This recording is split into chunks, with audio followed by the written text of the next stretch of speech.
On a quiet night in a small American town, the doors of a police station suddenly swung open. Not by an officer, but by a battered German shepherd dragging something unthinkable. A little girl, barely alive.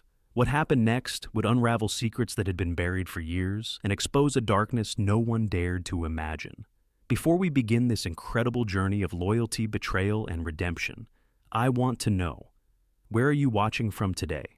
Drop your city in the comments below, and let me wish you a blessed day filled with hope and light. The rain had fallen through the night in Willow Creek, a mountain town cradled between rolling ridges of pine and mist. By dawn, the clouds hung low and heavy, their bellies sagging gray over streets slick with water. The town smelled of damp earth and smoke from wood stoves, a place where people still nodded at one another on sidewalks but carried secrets that weighed more than the storm clouds. The Willow Creek Police Department sat on Main Street, a squat brick building with fogged windows, its fluorescent lights burning against the gloom like a lantern in the fog. Inside, officers shuffled papers, brewed coffee that tasted burnt, and tried to shake the sleep out of their bones. It was the kind of morning where nothing remarkable should have happened, and then the doors slammed open with a force that made the ceiling tiles tremble. A German shepherd staggered through, soaked in mud, fur matted with streaks of blood, paws slipping against the linoleum floor. His body trembled with exhaustion, yet his amber eyes blazed with the kind of determination that no human could command. Across his broad back, strapped down with shredded fabric, lay the limp body of a child. Her head lolled against his shoulder, hair plastered to her cheeks with blood and rain, her small arms dangling lifelessly. The room froze. For a moment, no one breathed. The storm had carried its victim to their doorstep. Deputy Paul Larson was the first to move. He was in his mid-30s, with sandy blonde hair cut short, freckles dusting his pale skin, and a habit of chewing the inside of his cheek when nervous. Though young by department standards, Paul was earnest, dependable, and carried a quiet devotion to the job that came from growing up in Willow Creek under a father who had been a firefighter. He lurched forward, eyes wide. "Good Lord!" His voice cracked. He dropped to his knees. The dog snarled, lips peeling back to reveal teeth like steel. Even as his legs threatened to buckle, he was still guarding her. Even on the edge of collapse, he was a sentinel. Paul hesitated, heart racing, hands half raised. "Easy, boy. We're here to help." At the back of the room, Sheriff Daniel Monroe rose slowly from his desk. He was a man who carried the weight of Willow Creek on his shoulders, tall, broad-shouldered, hair cut close but streaked with silver at the temples, eyes the color of winter storms. Daniel was in his late 40s, a figure who had long ago traded warmth for steadiness. His square jaw was shadowed with stubble, his navy uniform coat draped over his frame like armor. He had seen his share of tragedies, logging accidents, winter storms, car wrecks on mountain roads, but what stood before him now hollowed his chest with dread. "That's Lily Carter," he said, his voice rough with disbelief. 8 years old, missing 72 hours. He stepped forward, his boots heavy against the floor. The name alone was enough to draw a chill.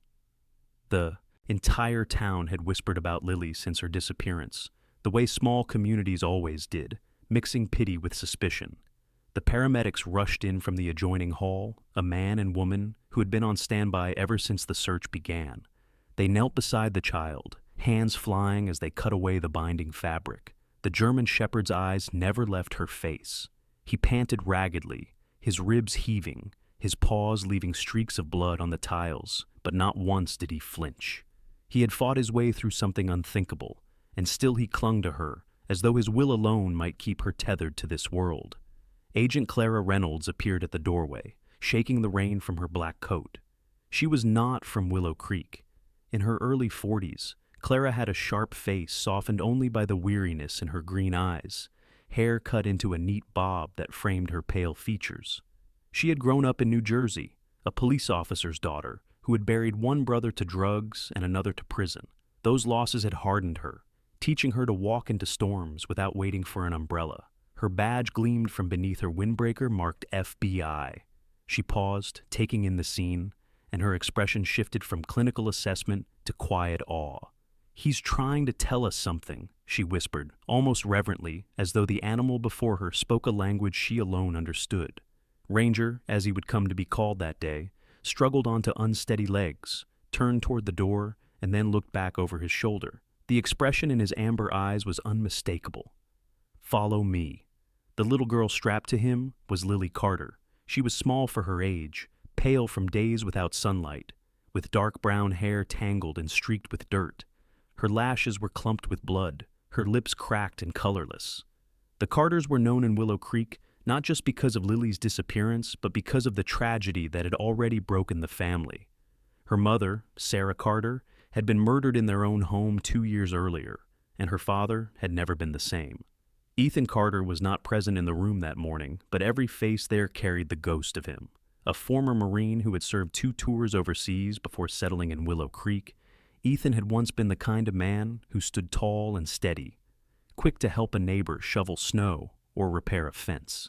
He was broad-shouldered, with dark hair that had turned ragged since grief hollowed him, and hazel eyes that once carried warmth but had dulled under whiskey and sleepless nights. When Sarah died, her body found in the kitchen of their farmhouse, evidence inconclusive, Ethan drowned in guilt. He let his metals gather dust, his tools rust in the shed, and his only daughter grow up under the shadow of a silence so heavy it bent her small shoulders. The town pitied him at first, then suspicion crept in, and when Lily vanished, tongues wagged louder. Sarah Carter's absence lingered in every detail. She had been slender, tall, with auburn hair she wore in a braid down her back. A journalist by trade, she had always carried a notebook, scribbling in shorthand that no one else could decipher. She was kind but relentless, the sort of woman who asked questions that made people uncomfortable but left them thinking. Her murder had never been solved, and to many in Willow Creek, that unfinished wound had never closed. It explained Ethan's collapse, Lily's sadness, and perhaps, some whispered, the presence of the German shepherd who had carried the girl into the station that day. The dog was known to some of them already. 3 years earlier, Ethan had taken him to the shelter in a fit of rage, unable to look at the animal without seeing Sarah. Ranger was already scarred then, a grizzled German shepherd with a notch in his ear, and old wounds that mapped his flank like roads on a battle-scarred land.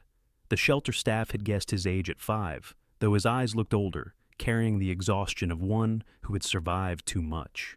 Lily had refused to leave without him. She had walked past every eager puppy, every wagging tail, and knelt in front of him, whispering, "This one? His eyes are sad like mine." And so Ranger had come home again, whether Ethan wanted him or not. As the paramedics worked on Lily, the storm outside swelled, thunder rolling like a drumbeat through the hills. The German shepherd stood trembling, his fur plastered to his ribs, his chest rising and falling in shallow gasps. His gaze flicked from Lily to the door again, as though the story had only begun, as though he was not done carrying his message. Sheriff Monroe felt the chill spread deeper through his chest. Clara's words echoed in the heavy silence. "He's trying to tell us something." And in that moment, even the skeptics could not deny that Ranger was more than just a dog. He was a witness, a warrior, and perhaps the only one who knew what shadows had taken root in Willow Creek. The townspeople began to gather outside, the news spreading faster than the storm clouds. Mothers clutched their children, men spoke in low voices, and the name Ethan Carter hung in the air like a question no one wanted to ask aloud. But inside the station, all eyes were fixed on the German shepherd who had collapsed and risen again, who had carried the lost girl home, and who now demanded, with the force of instinct and loyalty, to be followed. And thus the beginning of something larger stirred in the rain-soaked heart of Willow Creek. The rain had slackened by mid-morning in Willow Creek, leaving the streets veiled in mist. Water dripped from the gutters of old clapboard houses, ran in rivulets down the cracked sidewalks, and gathered in pools that reflected the faint glow of street lamps still lit, though the sun should have risen fully. Inside the police station, the air was sharp with antiseptic and the copper tang of blood. Paramedics had moved Lily into the adjoining infirmary, working to stabilize her, while the German shepherd, Ranger, lay on a blanket, his chest rising and falling in ragged cadence. Sheriff Daniel Monroe stood in the hall, his hands on his hips, his storm-gray eyes fixed on the closed door. He had seen children pulled from wreckage before, but never carried on the back of a dog that looked half dead itself. Agent Clara Reynolds moved beside him. Her FBI windbreaker clung damp against her shoulders, and her dark hair, wet from the rain, curled at the edges. She had an intensity that unsettled the deputies, the kind of gaze that seemed to strip excuses down to their bones. She had seen cartel hideouts, child trafficking rings, and bodies left as warnings on city streets, but here, in this small town, she recognized something she had only glimpsed once before in her career. A dog acting not with instinct alone, but with purpose, almost as if trained by someone who understood that purpose had to outlive them. Her thoughts returned to Sarah Carter, the murdered woman everyone whispered about. If Sarah had been the investigative reporter she was rumored to be, then perhaps she had seen the storm long before it broke. Inside the infirmary, Lily Carter stirred. She was small, her thin arms wrapped in a blanket, her dark brown hair matted but her eyelids fluttering. The nurse tending her, Carol Jenkins, was in her early 50s, with graying curls tucked under a scrub cap, a heavy-set woman with a soft but firm voice. Carol had been the town nurse for over 20 years, known for pulling double shifts without complaint, and for her steadying hands during childbirths and crises alike. Her face lined with fatigue, but her blue eyes steady. She bent close to Lily, whispering encouragement as she checked vitals. Lily's lips parted, and her first word was not for her father, not even for her mother's memory. It was Ranger. The dog raised his head, ears twitching, and let out a low whine, dragging himself forward a few inches despite the paramedics' protest. His amber eyes locked on the child, and her fingers twitched toward him. The bond was unbroken. Ethan Carter arrived at last, stumbling through the doors with his jacket half-buttoned, his boots muddy, his face pale beneath a week's worth of stubble. At 38, he still carried the physique of a Marine, broad shoulders, strong arms, but grief had carved hollows under his hazel eyes. He smelled faintly of whiskey, though weaker than in months past, as if even his vices had grown tired. He froze at the sight of his daughter, pale on the bed, tubes and wires trailing from her small body. The strength drained from him, and his knees nearly gave way. Nurse Carol caught his arm, steadying him with unexpected firmness. "She's alive," she said, her voice low. "Thanks to that dog." Ethan's gaze shifted to Ranger, and something dark flickered in his eyes. Remorse, guilt, recognition. He had once abandoned the animal in a fit of rage after Sarah's death. To see the same creature return with his daughter strapped to his back was more than he could reconcile. He pressed his palms to his face and whispered a broken prayer. Clara approached him, offering none of the pity the townsfolk might. "Mr. Carter," she said, her voice even, "your daughter's safe for now. But this isn't over. The dog brought her back because he knows more. He's trying to lead us somewhere." Ethan looked up, his jaw tight. "He's just a dog?" Clara's eyes hardened.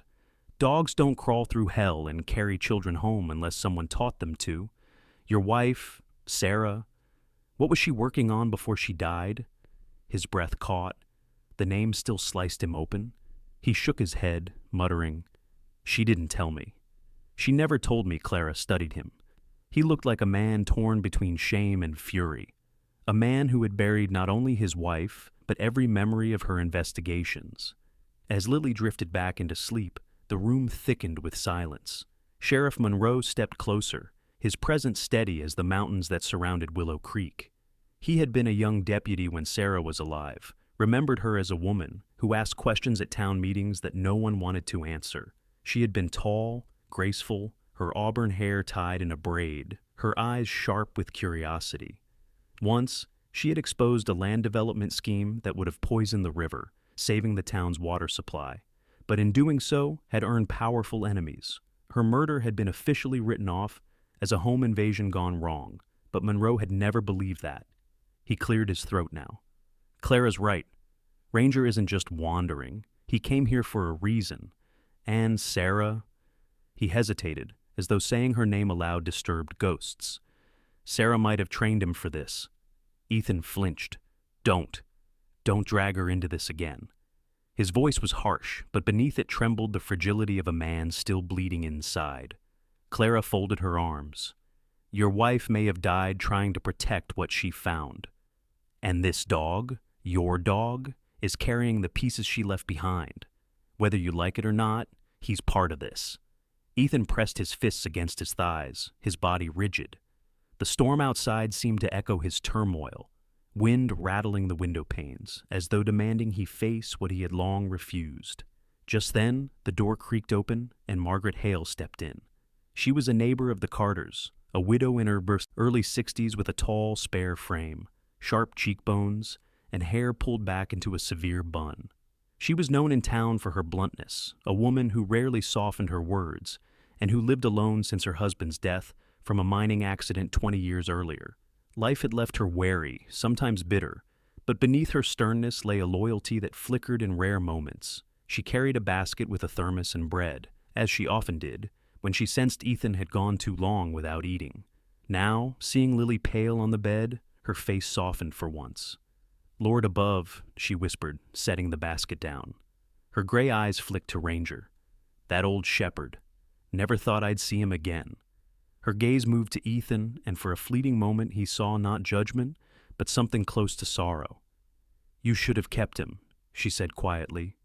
"Sarah knew better than you did." The words struck like a lash, but Ethan said nothing. Margaret touched Lily's hand gently, then turned to leave. She lingered in the doorway, her silhouette framed by the hallway's weak light, before vanishing into the shadows. The silence she left behind pressed heavy. By afternoon, the storm clouds had thinned, though the chill remained. Lily slept, her chest rising evenly now, the color returning faintly to her cheeks. Ranger dozed nearby, his body twitching with the echoes of pain, but each time Lily shifted, his ears flicked as though guarding her even in dreams. Clara stood by the window, arms crossed, eyes scanning the misty street. She knew this was only the beginning. The dog had brought the girl home, but he had not finished speaking. His message remained half-delivered, and somewhere in Willow Creek, the shadows that had swallowed Sarah Carter still lingered, waiting to be uncovered. Sheriff Monroe moved to stand beside her, his voice low. "You think the dog's leading us to what Sarah found?" Clara nodded. "I think Sarah knew she wouldn't survive what she was chasing. So, she left her trust in him, and now it's our turn to follow." Outside, the last of the rain dripped from the eaves. The mountain town seemed to hold its breath, suspended between silence and storm. And in the infirmary, Ranger lifted his head once more, his amber eyes fixed on the door, as though the next step in the story had already begun. By Thursday, the mist that had clung to Willow Creek burned off into a brittle kind of sunlight, the kind that sharpened every edge but gave no warmth. The mountain town bustled with uneasy normalcy. Shopkeepers lifted shutters, school buses rattled along narrow streets, and mothers hurried children across crosswalks, their eyes lingering on shadows. The disappearance of Lily Carter had already spread through the valley like wildfire, twisting into rumor and suspicion. To outsiders, it was a missing child case. To Willow Creek, it was something darker, a wound reopening in the same family that had already bled once before. Ethan Carter replayed that morning endlessly. He had dropped Lily at the small brick elementary school perched at the edge of town. She had been dressed in her faded yellow raincoat, her backpack too big for her small shoulders, her dark hair still damp from the quick wash he had forced on her before rushing out the door. She turned back at the school gate, her storm-gray eyes soft but shadowed, and she waved. In the bed of his truck, Ranger had sat upright, ears pricked, tail brushing against the rusted metal, his amber gaze fixed on the girl, as if memorizing her every step. "See you at 3, Ethan had promised, leaning out the window, forcing cheer into his voice. He had kept that promise before, hundreds of times. That day, the promise dissolved into dust. At 3:15, when Ethan pulled into the schoolyard, the space was empty except for a few boys kicking a ball and a teacher locking her car. Panic gripped him instantly, an icy claw around his ribs. He strode to the front office, his boots leaving mud across the linoleum. The receptionist, Mrs. Kendall, was in her late 50s with iron-gray hair pinned neatly, her glasses perched on her nose, a woman known for her calm demeanor and clipped voice. She looked up, startled by Ethan's wild expression. "She was picked up early, Mr. Carter. A family emergency, that's what the note said." Ethan's heart stuttered. "A note?" She rifled through the file. "Signed by a relative. Said you couldn't make it. Ethan slammed his hand against the counter. "There is no relative. No one else was supposed to pick her up." His voice cracked, drawing curious eyes from passing staff. Mrs. Kendall flushed, stammering. The man was tall, well-dressed, polite. He smelled faintly of cologne. Ethan's legs buckled. That word, cologne, twisted like a blade, for Sarah's murder had carried the same scent clinging to the air long after. By nightfall, the schoolyard was crowded with flashing lights. Sheriff Daniel Monroe commanded search teams through the woods, his calm voice broadcasting over radios, organizing volunteers with the efficiency of a man who knew every hollow and creek bed in the valley. He walked with a limp that, few knew, came from an old injury during a manhunt years earlier. He had never lost a child before. He didn't intend to start. Now, Clara Reynolds worked at his side, her green eyes sharp beneath the brim of her cap, her clipboard filled with notes and timelines. She directed FBI agents arriving from the nearest city, their dark SUVs lined along the road like vultures. She knew the statistics. Every hour after abduction lessened the chance of survival. But this case smelled different. It carried the rot of premeditation. Ranger was restless from the moment the search began. He strained at the leash, muscles rippling beneath his scarred black and silver coat. His paws clawed at the dirt, pulling toward the tree line, toward something only he could sense. His deep chest rumbled with low growls, as if the earth itself whispered directions to him. Ethan, however, yanked him back, his jaw tight, eyes bloodshot. "Get it together," he barked. "You're just confused." The deputies watched uneasily. They trusted their own trained K9S, sleek and obedient. But this battered shepherd was something else, half wild, carrying history no handler had written. An older deputy named Frank Walters stepped forward, shaking his head. Frank was in his early 50s, a barrel-chested man with thinning hair and a reputation for both gruffness and loyalty. He had worked the force since before Ethan returned from the Marines. "Sheriff," Frank muttered, "the dog's onto something." "You can see it." Ethan shot him a glare. "He's not trained." Frank shrugged. "Sometimes it's not training. Sometimes it's memory." Inside Ethan's chest, shame and fear warred. He had once turned Ranger out into the cold, dumped him at the shelter because every glance reminded him of Sarah's last moments. To see the dog now, desperate to lead, filled him with both rage and guilt. He clutched the leash tighter, dragging Ranger back toward the patrol car. Clara caught the scene, her brows narrowing. She approached, her tone even but cutting. "You're making a mistake." "He knows something," Ethan snapped, his voice hoarse. "He's just a dog with scars and nightmares. He's not leading anyone," Clara's jaw set. "Maybe you're the one afraid of where he'll lead." The search dragged into the night. Flashlights cut beams through the forest, radios crackled, voices called Lily's name until hoarse. Ranger howled from where Ethan had locked him in the laundry room of the farmhouse. His cries rose so loud neighbors shut their windows against the sound, but some whispered in their kitchens that the howling wasn't rage. It was grief, or warning, or both. Margaret Hale, from her porch across the road, clutched her shawl tighter around her thin shoulders. She had heard that kind of sound once before, the night her own husband was buried in the mine collapse. It was the sound of something that knew death was near, but still refused to surrender. Ethan sat on the porch, head in his hands, the bottle of whiskey at his feet untouched for once, though his breath still carried its stale ghost. He stared into the darkness, listening to the dog's cries tear through the night.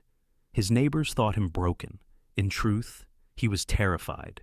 If Ranger was right, if the dog could lead them, then it meant Sarah had not only died for something real, but had left behind a legacy he had ignored. And Ethan Carter, a Marine who had once survived war zones, could not bring himself to face the war waiting in his own backyard.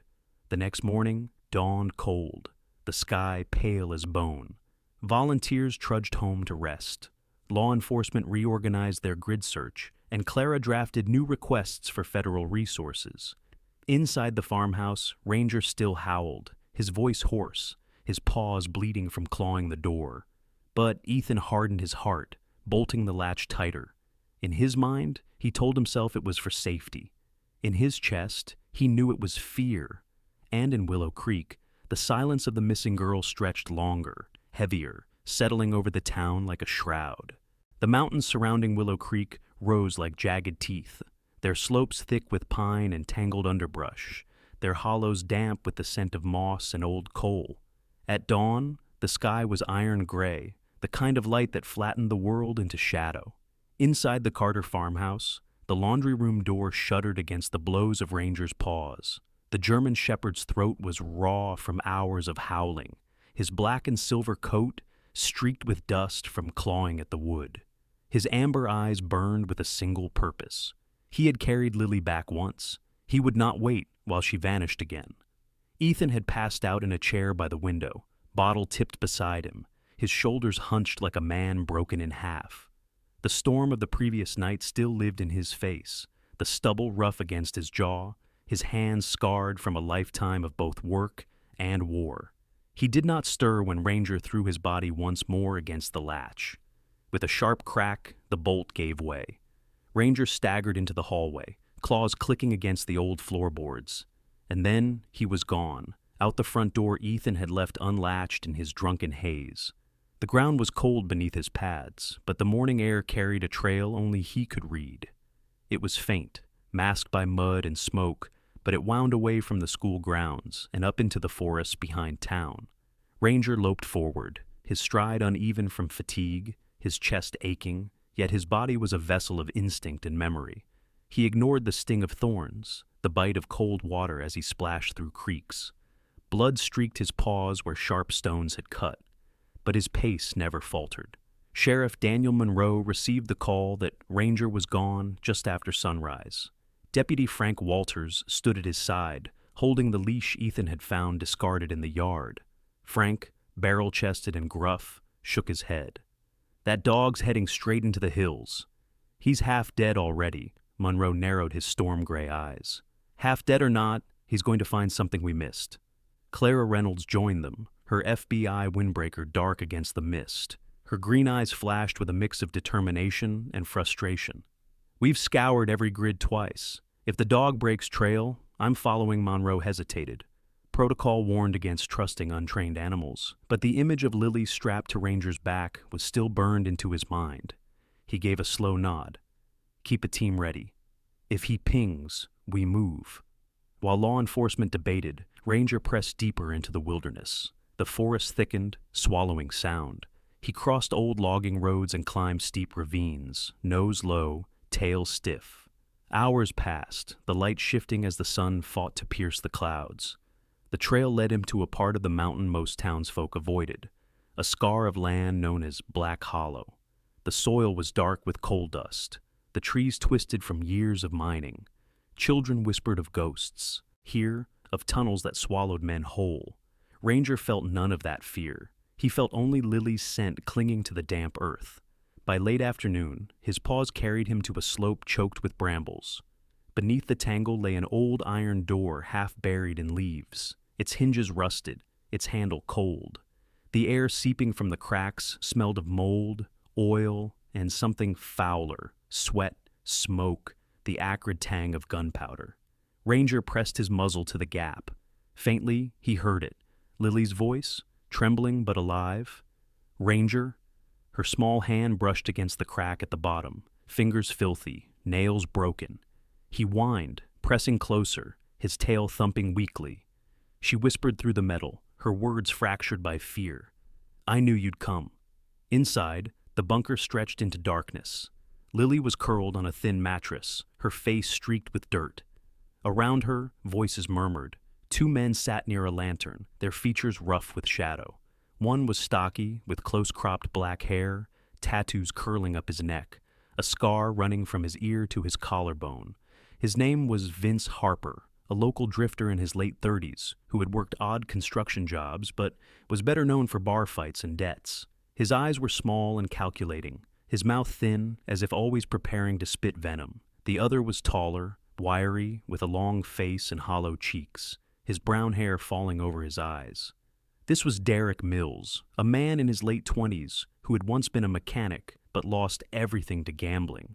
Desperation had sharpened his edges until he was little more than a blade himself. Vince leaned back, his boots muddy, his voice thick with contempt. Whitmore wants her moved tonight. Midnight. He lit a cigarette, the smoke curling into the damp air. Derek shifted nervously, running a hand through his greasy hair. That's risky. Roads will be crawling with cops, Vince smirked. That's his problem. Our job is just to deliver. We do it. We're clear of debt for good. Lily shut her eyes tight, hugging her knees. The stench of cologne lingered on Vince's jacket, the same scent that haunted her memories of her mother's last night. Ranger pressed harder against the door, his body rigid. He growled low, a rumble that vibrated through the metal. Inside, Lily's eyes snapped open. She pressed her lips to the crack. They hurt me, Ranger. They'll take me away. Please don't leave. Her voice was barely a whisper, but it carried into the shepherd's bones. His ears flicked toward the sound of footsteps deeper inside the bunker. Someone else was coming. A third man, his voice commanding, echoed through the hall. Check the perimeter. Blackwood doesn't want surprises. Vince stubbed his cigarette and rose, muttering curses. Ranger withdrew into the shadows of the brambles, his heart hammering. His body trembled with exhaustion, but his mind blazed with singular focus. He could not force the door. But there would be another way. His amber eyes tracked upward, spotting a ventilation shaft just wide enough for his scarred frame.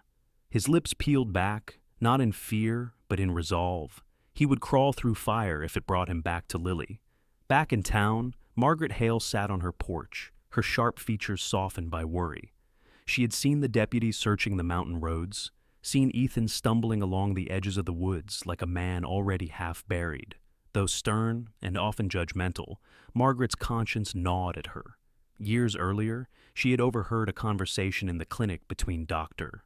Susan Adler and a visiting benefactor, words about youth programs and recruitment. She had dismissed them as charity talk then, but the memory clung now with suspicion.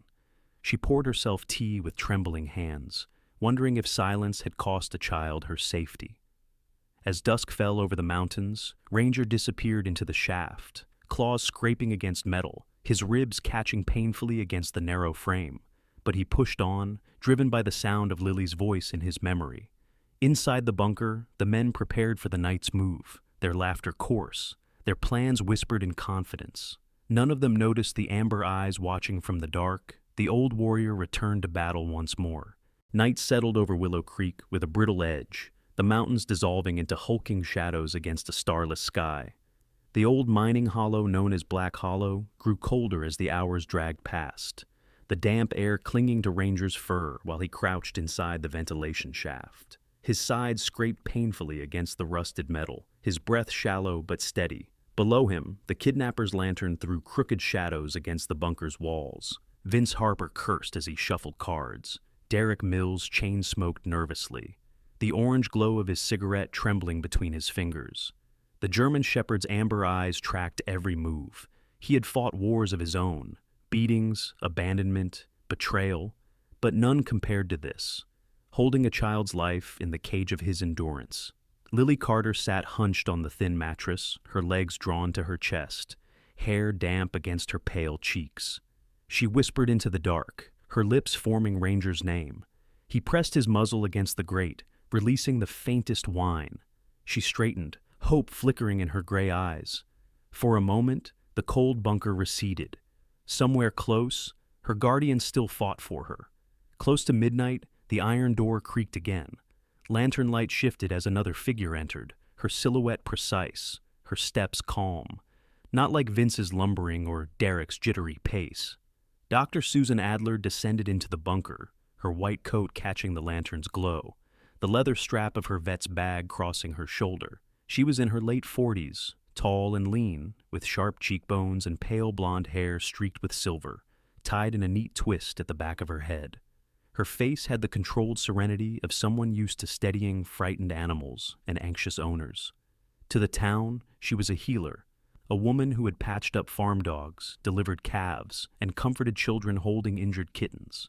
But her blue eyes, cool and assessing, carried something harder beneath their surface, a detachment born of years of silence, perhaps of secrets guarded too long. "Is she ready?" Adler asked, her tone clipped. Vince shrugged. "Whitmore wants her moved. You're here to check she's alive, not give us sermons." Adler's gaze swept to Lily. Her lips curved faintly into what might have been meant as a reassuring smile. "Sweetheart," she said softly, kneeling, "are you hurt?"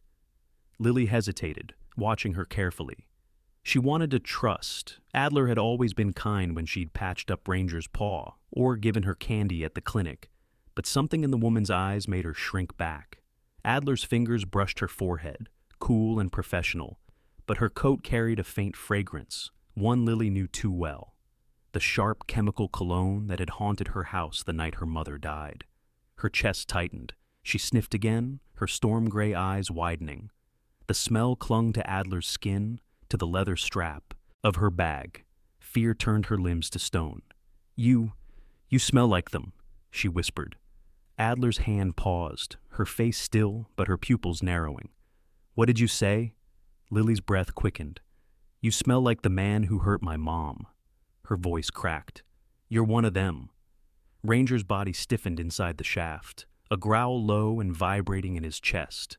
His scarred ears pricked forward, muscles bunching, though he could not yet leap.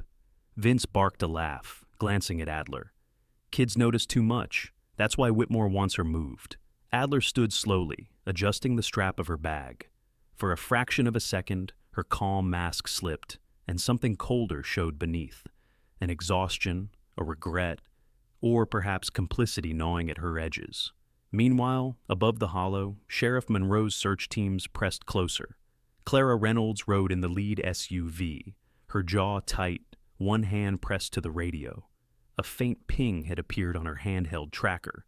The microchip embedded in Ranger's shoulder had come alive, signaling his location in the depths of Black Hollow. "He found her," she muttered, her green eyes flashing. Monroe's voice rumbled low beside her. "Then, we don't waste time." The convoy of dark vehicles crawled up the old mining road, headlights off, their tires crunching softly against gravel. At the Carter farmhouse, Margaret Hale sat by the window, shawl tight around her shoulders. She had not slept, haunted by memories she had once dismissed. She remembered overhearing Susan Adler years ago speaking in hushed tones with Thomas Whitmore, Willow Creek's wealthy benefactor. Youth programs, they had said. Special opportunities. She had thought it noble then, but guilt gnawed at her now. If Adler was part of this, she had been blind while Sarah Carter had seen the truth. Margaret pressed her rosary between her fingers, whispering a prayer for Lily, for Ethan, for redemption she feared might never come. Back in the bunker, Adler turned away from Lily, her face shadowed. "She's stable. Move her when Whitmore arrives," she told Vince. Lily's heart pounded. Her instinct screamed to run, but there was no escape from the iron walls. Adler leaned closer, her breath brushing Lily's ear. "Stay quiet, and you might survive this," she whispered. The words slithered like ice. Lily's throat closed with terror. Then it happened. Ranger launched himself from the shaft, a blur of muscle and fury bursting through the grate. The crash of metal against concrete sent Vince sprawling. Derek shouted, scrambling for the pistol at his belt, but the German shepherd struck first, jaws clamping down on his arm with bone-snapping force. The lantern toppled, shadows leaping wild across the bunker walls. Lily screamed, ducking against the mattress. Adler stumbled backward, her calm facade shattered, the vet's bag slipping from her shoulder and spilling syringes across the floor. Outside, Clara heard the echo of chaos ripple through the hollow. "Move!" she shouted. Agents poured from their vehicles, weapons raised, boots hammering against stone. Sheriff Monroe led them, his storm-gray eyes narrowed, his voice steady. The FBI stormed the bunker door, flashbangs at the ready. Inside, Ranger held his ground, growling, blood streaking his muzzle, but his amber eyes locked on Lily. Adler froze, her hands half raised, torn between flight and surrender. For a moment, time hung in the stale air. The iron door burst inward, agents flooding the room. "FBI! Drop your weapons!" Reynolds' voice cracked like a whip. Vince cursed, blood dripping from his sleeve. Derek writhed beneath Ranger's weight, his pistol skittering uselessly across the floor. Lily crawled toward the agents, tears streaming her dirt-streaked face. Clara swept her into her arms, her green eyes softening for the first time.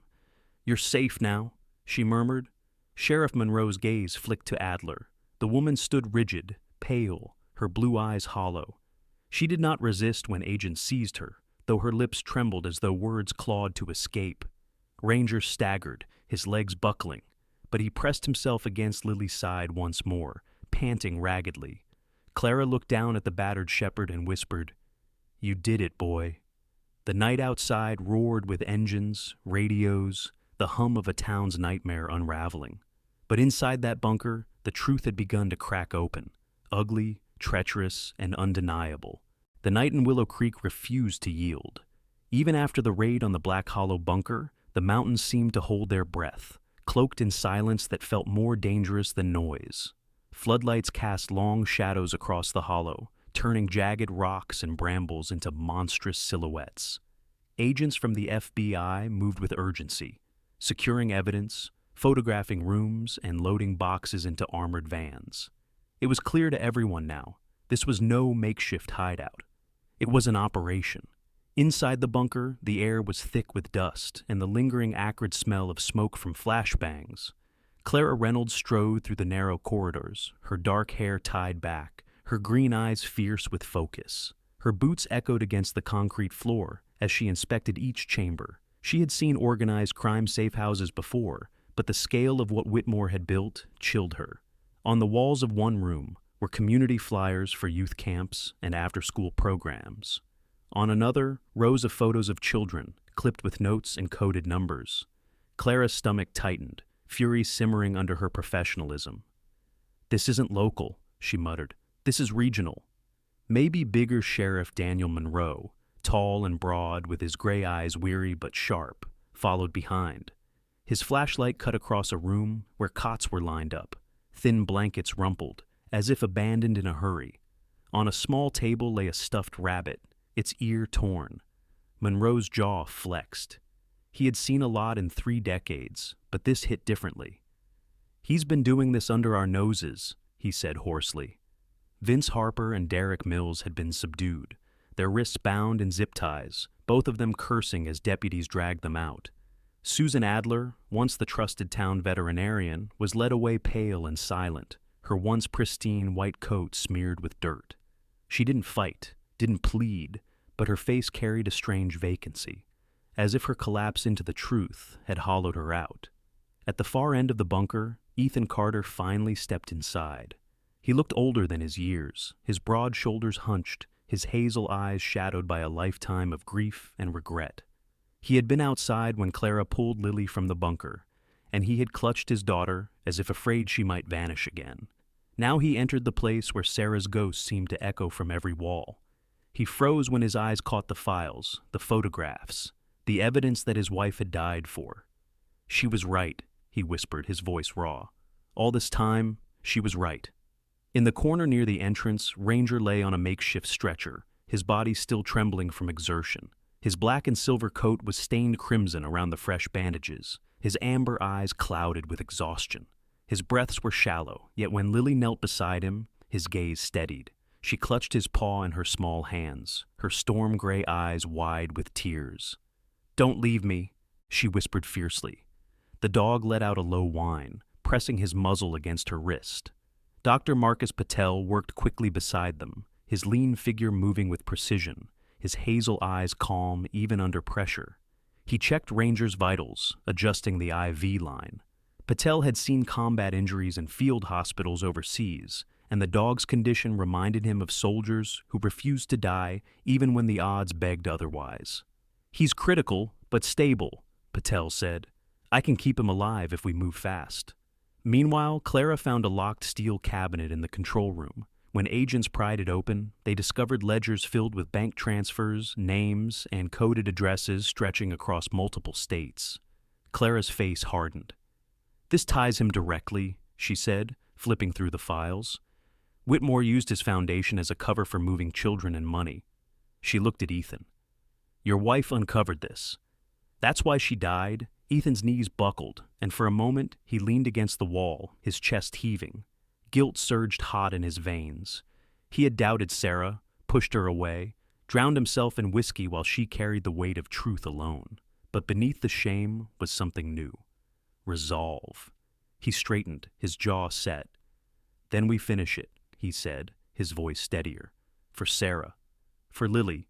Sheriff Monroe received a radio call just then, his gray eyes darkening. "Whitmore slipped out," the deputy's voice crackled. "He was spotted near the service road, but he's gone." Monroe cursed under his breath. Clara's grip on the ledger tightened. "He won't run far." Not with this kind of evidence against him, but in her heart, she knew Whitmore was a wolf who had evaded traps before. Outside, floodlights lit the scene like a battlefield. Margaret Hale arrived, drawn by guilt and conscience. She looked smaller than ever, her shawl wrapped tight around her bony frame, her gray eyes filled with remorse. She confessed quietly to Monroe about the whispers she had overheard years ago, about ignoring Sarah's warnings. "I thought it was charity talk," she murmured. "I told myself it was nothing." But I knew Monroe placed a heavy hand on her shoulder. "You speak now. That counts."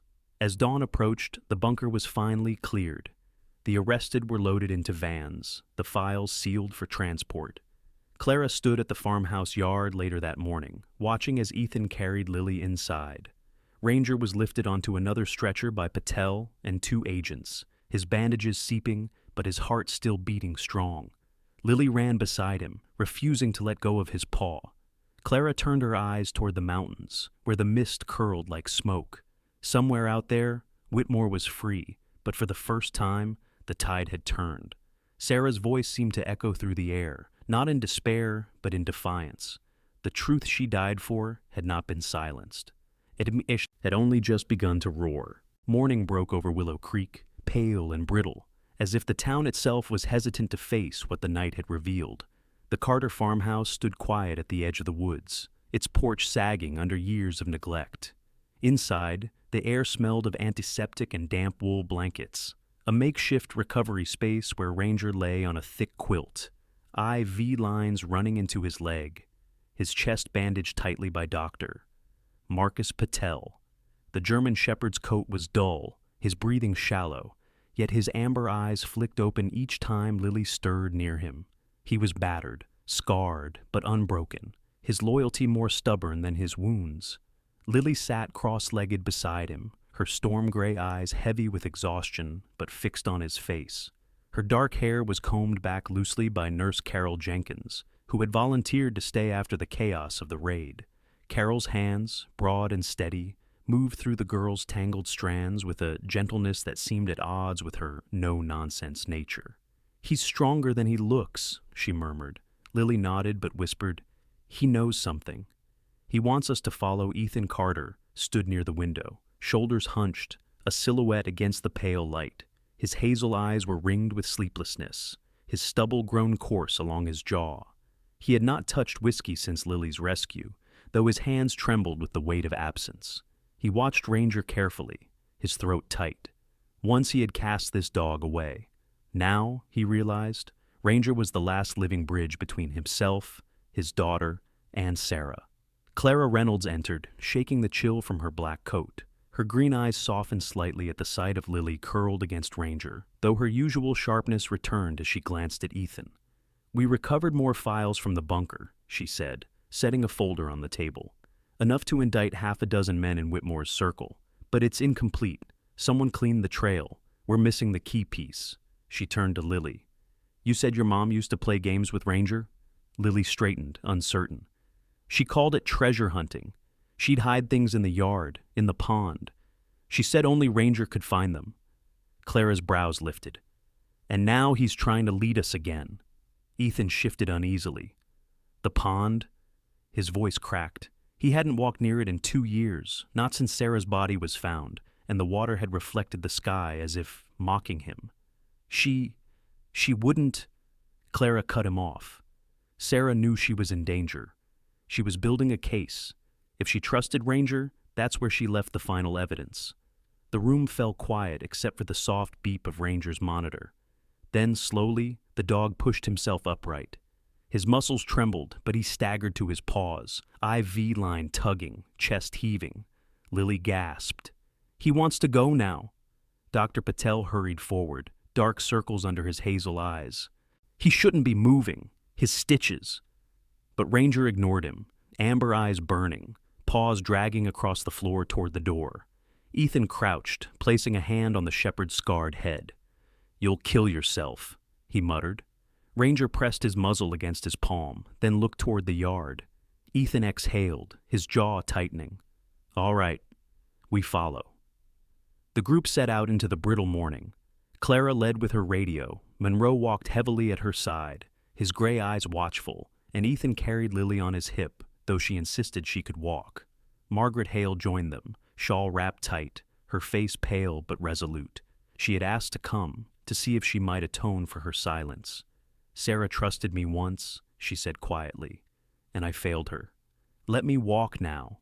The pond lay behind the farmhouse, a shallow body of water ringed with cattails and reeds, its surface dull beneath the gray sky. A half-rotted bench leaned at the edge, the same one Sarah used to sit on while scribbling notes in her leather journal. Ranger limped to the water's edge, his bandaged side darkening with fresh seepage, but he did not falter. He paced once, twice, ears flicking, then plunged chest-deep into the murky pond. Lily cried out, but Ethan gripped her hand. "He knows." Ranger paddled toward the center, paused, then dove beneath the surface.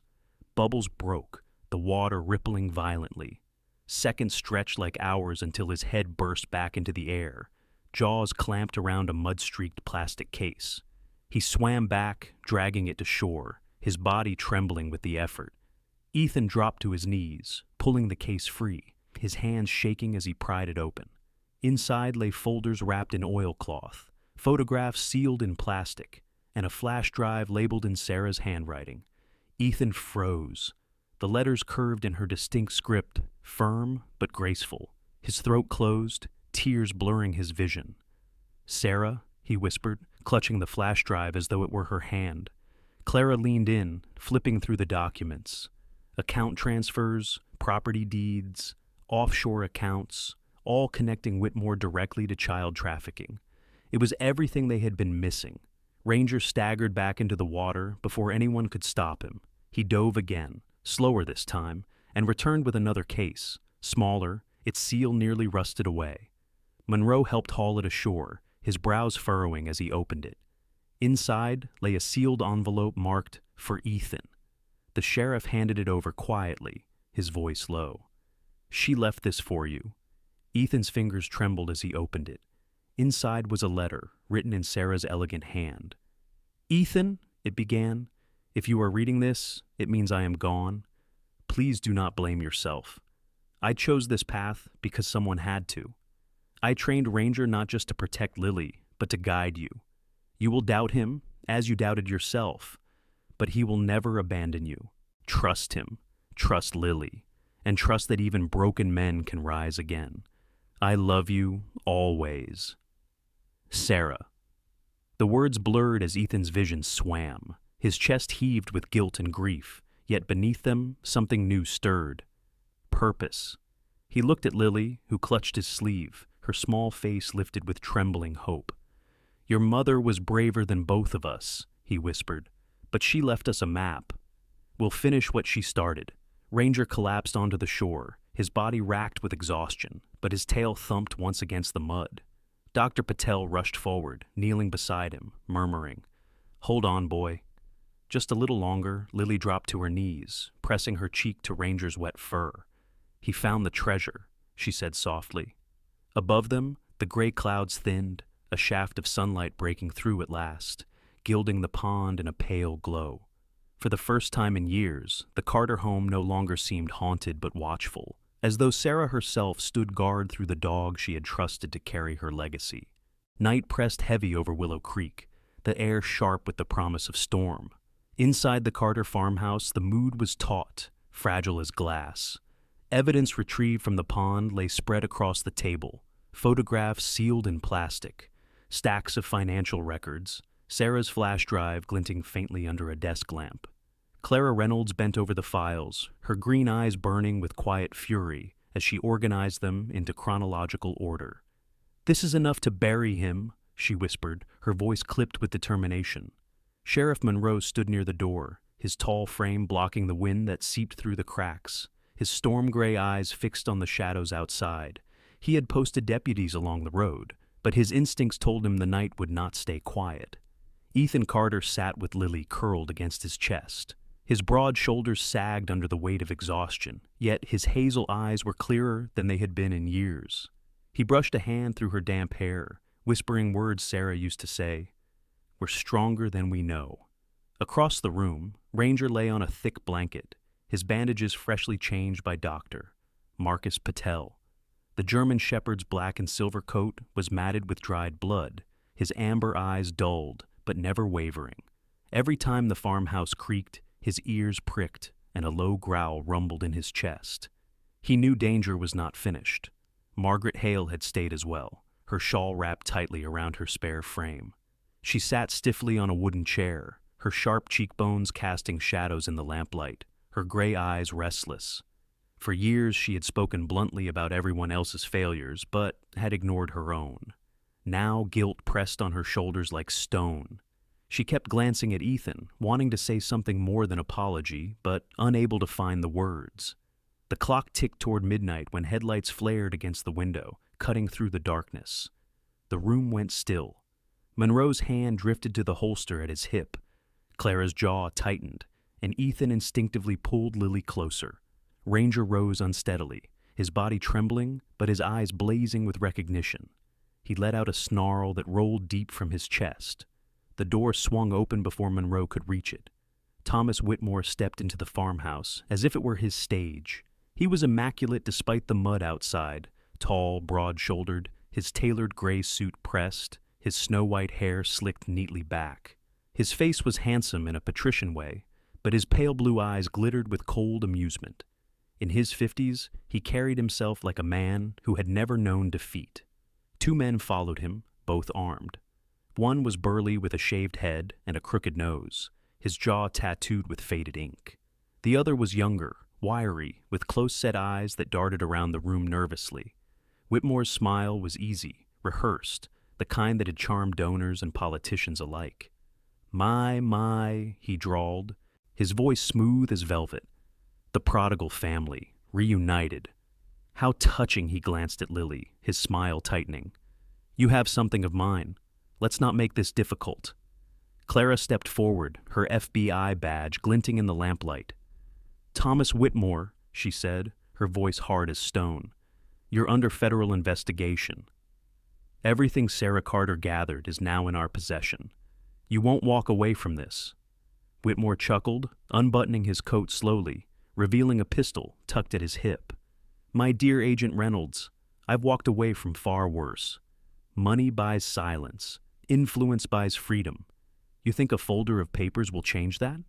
He turned his pale gaze to Ethan. And you, the grieving husband. You never knew what Sarah was really doing, did you? Always so lost in your bottle while she fought battles you couldn't even see. Ethan's jaw clenched, his fists curling, but he kept still. Lily pressed against him, trembling, her storm-gray eyes wide. Ranger took one limping step forward, a growl rising, his hackles raised though his body quivered with pain. The younger gunman shifted uneasily, his darting eyes betraying nerves. Clara caught the flicker and marked him as the weak link. The older thug smirked, tapping his fingers on the butt of his weapon, confident in his size. Whitmore's voice dropped lower, almost intimate. Give me the files, and I'll leave. Resist, and the girl pays the price. I promise you, I don't bluff. For a long moment, silence suffocated the room. Then Margaret Hale rose slowly from her chair. Her tall, spare frame seemed smaller beneath her shawl, but her gray eyes sharpened with a rare fire. You've poisoned this town long enough, she said, her voice trembling but steady. Sarah tried to stop you, and you silenced her. But you won't silence us. Her words cracked like brittle wood, but the truth in them cut deeper than steel. Whitmore's smile faltered for the first time. His hand twitched toward his pistol. That was all Ranger needed. With a surge that seemed impossible for his battered body, the German shepherd lunged, teeth bared, fury blazing in his amber eyes. He crashed into Whitmore's arm, jaws snapping around his wrist. The pistol clattered to the floor. The farmhouse erupted in chaos. The burly gunman drew his weapon, but Monroe was faster, his gray eyes hard, his revolver booming once, the shot knocking the thug backward. The younger man froze, panic flashing in his eyes, then dropped his gun, hands raised. Clara kicked Whitmore's pistol away, her green eyes blazing. Ethan shoved Lily behind him, stepping forward with fists clenched. Whitmore roared in pain as Ranger held fast, his teeth sinking deep. But the dog's body shook with strain. Ethan dove, dragging Whitmore down, the two men grappling on the floor, fists and fury colliding. Years of grief and guilt poured from Ethan in every strike. "She trusted you," he shouted. "You killed her!" Whitmore snarled back. "She was nothing." Finally, Clara and Monroe wrenched Whitmore upright, snapping cuffs onto his wrists. He spat blood, his pale eyes still glinting with arrogance. "This won't hold.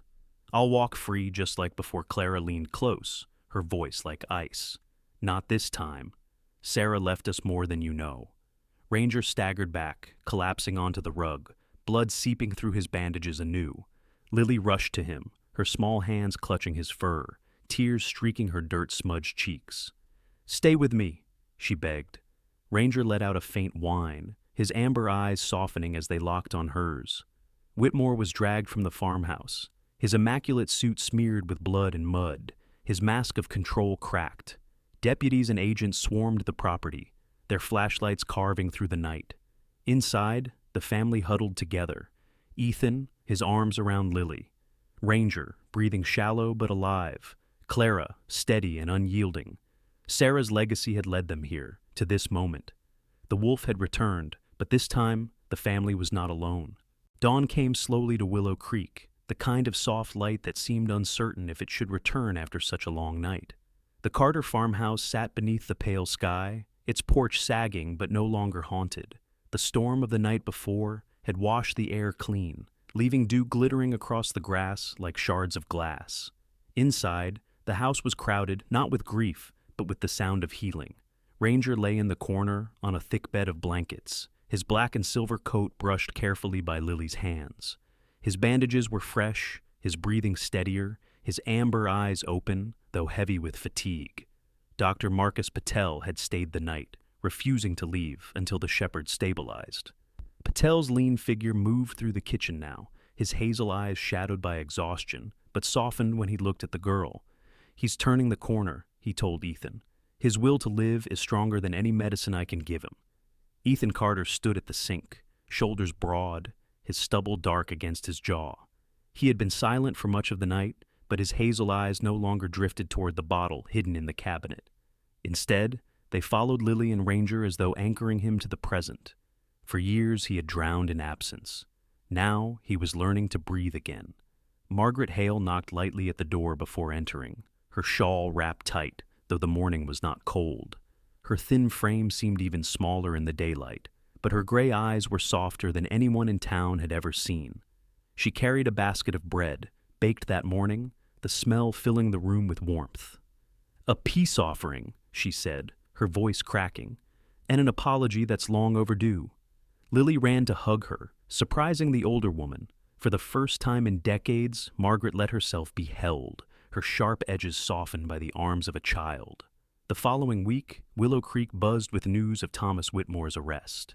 Court hearings drew reporters from across the state, cameras flashing as the once-beloved philanthropist was led into the courthouse in an orange jumpsuit. His snow-white hair no longer immaculate, but greasy and limp. Clara Reynolds attended each session, her green eyes unyielding as she provided testimony alongside Sheriff Monroe. Witnesses described how Whitmore had used his youth programs to lure children, how he had built an empire of exploitation under the mask of charity.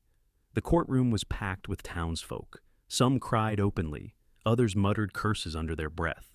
Margaret Hale sat in the second row, her posture rigid, her hands trembling as she confessed to overhearing his dealings years ago, but never speaking up.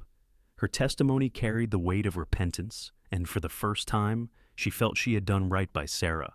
A new figure appeared during the trial, Judge Naomi Harris, a woman in her early 60s with dark brown skin and silver-streaked hair pulled into a braid. Her sharp cheekbones and steady gaze commanded silence without effort.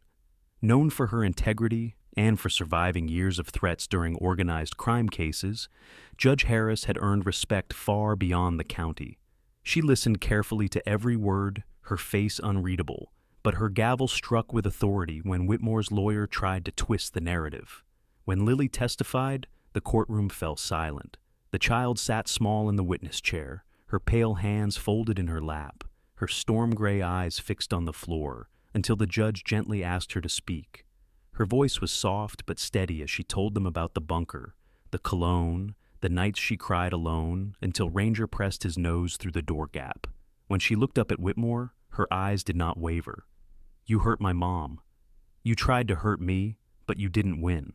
Her words carried more power than any evidence. In the back row, Ethan sat with his hands clenched, tears burning his eyes as pride replaced the shame that had ruled him for years. Clara glanced his way once, giving the faintest nod. She had seen broken men before, but Ethan was different now, no longer just surviving, but beginning to live again. Weeks passed, and Ranger grew stronger. His scarred frame filled out once more, his coat regaining its luster. The townsfolk called him a miracle dog, though Lily insisted he was more than that. He was family. A small ceremony was held at the town firehouse to honor him. Children waved signs painted with messy letters. "Thank you, Ranger," while neighbors crowded to shake Ethan's hand. Sheriff Monroe, his limp more pronounced in the cold, gave a short speech. "This dog carried truth back to us when we were blind," he said, his storm-gray eyes moist. "And this family carried the rest." After the ceremony, Clara approached Ethan outside the firehouse. She had shed her FBI windbreaker, wearing instead a simple navy sweater. Her green eyes seemed softer in the winter light. "I'll be moving on," she said quietly. "Seattle field office needs me. But Sarah's work, your work, it's not finished. We'll keep digging, and we'll make sure her name is remembered." Ethan nodded, his throat too tight for words. Lily hugged Clara fiercely, whispering, "Thank you for finding me." Clara smiled, brushing the girl's hair. "No, sweetheart." "Thank him," she said, glancing at Ranger. That evening, Ethan, Lily, and Ranger walked to the pond. The water was calm, reflecting the orange glow of sunset. Ethan carried Sarah's letter in his pocket, folded so many times it had begun to fray. He knelt by the edge, Lily beside him, Ranger pressing close with a soft huff. "She gave us everything she could," Ethan whispered. "Now we give her peace." Together they placed a wildflower wreath on the water. It drifted slowly across the surface, circling where Ranger had once dove. Lily slipped her small hand into Ethan's. "Do you think Mom can see us?" she asked. Ethan swallowed hard, then smiled faintly. "I think she never stopped watching." Ranger wagged his tail once, a slow sweep across the ground, as if agreeing. Life in Willow Creek began to heal. The farmhouse was repaired little by little, new paint on the porch, fresh curtains in the windows, laughter echoing once more in the kitchen.